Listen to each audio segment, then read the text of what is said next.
It has been a week, or it has been a year. Do you find yourself saying these things, these phrases often? My emotions are a train wreck. Each car on the train are colliding into one another, stacking on top of one another to the point where I don't know if I'm happy or if I'm sad. I'm having trouble making sense of this mess.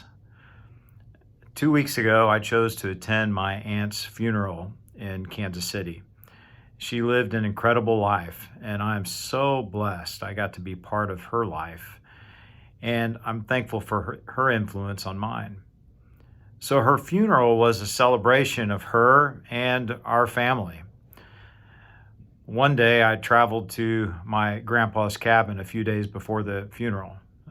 Her dad, my grandfather, owned a one-room fishing cabin in the Ozarks, and my cousins are refurbishing it. And so I went down there with one of my cousins to check it out. I hadn't been there in 40 years.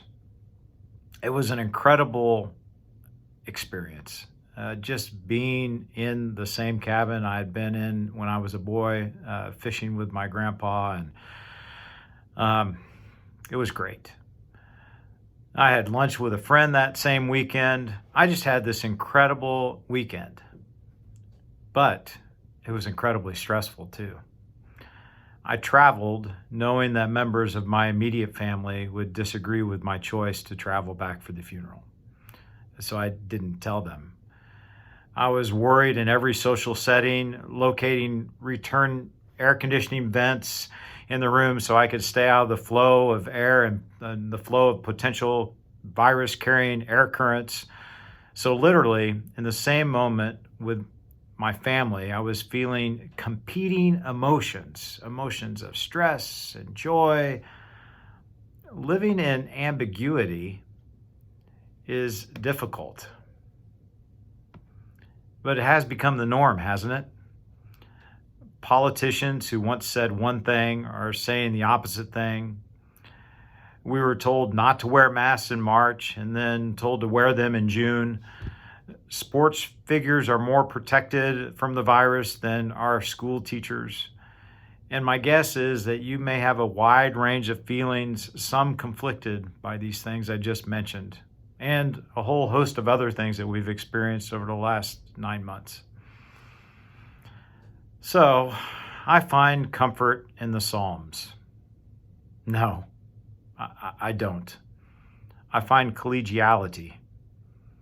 The psalmist somehow understands the ambiguity that I live in. It may not be entirely comforting, but it's somebody who has been there. There are people that have been my way before, and people who have been your way as well. They have struggled with the ups and downs and uncertainty of life. There is a sense that if the psalmist were to write today, they would write about my life, and they would probably write about yours. How about these words from Psalm 77, 7-9? Will my Lord reject me forever? Will he never be pleased again? Has his faithful love come to a complete end? Is his promise over for future generations? Has God forgotten how to be gracious? Has he angrily stopped up his compassion? Those are some strong words, aren't they?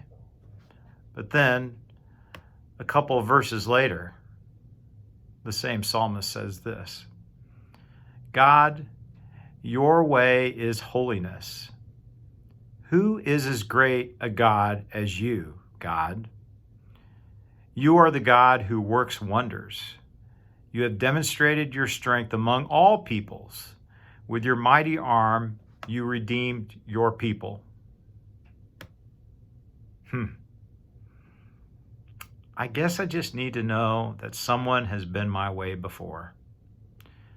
I need to know that feeling these vastly different emotions, even in the same moment, are okay. I also need to know that the world isn't a hot mess today, It has always been a hot mess. And redemption only comes through God and my willingness to follow God's redemptive lead. So, it has been a week, but there's still next week, isn't there?